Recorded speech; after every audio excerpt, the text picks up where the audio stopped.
good, man. That's all right. When we practice baptism, we talk about three major words. The first word is submerge. That's out of obedience because Jesus himself was submerged when he was baptized. And it's a sort of something that we believe. Not everybody practices that. Some practice sprinkling. We practice dunking because essentially we want everything about this person to be dunked. It symbolizes a death.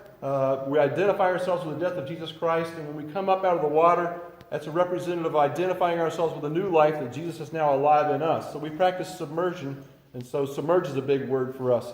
The next word that's important for us is saturate, because what happens is once Christ comes into our lives, he begins to infiltrate every part of us and changes us from the inside out. It doesn't happen, the water's not magic.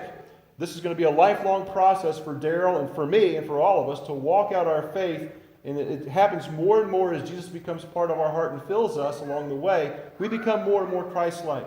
Then the last word is submit, which is kind of a dirty word for a lot of people. But all it means is basically we're in a relationship of mutual submission one with another. We don't look at each other and see a hierarchy. We don't look at each other and see this sort of, oh, he's a super Christian and I'm here. Or we don't, we're really kind of together. We're accountable to one another. And when we live in that mutual accountability to one another, God does some marvelous things. So those are the three big words that we celebrate when we do believer baptism. Daryl, I'm going to ask you a couple of questions here.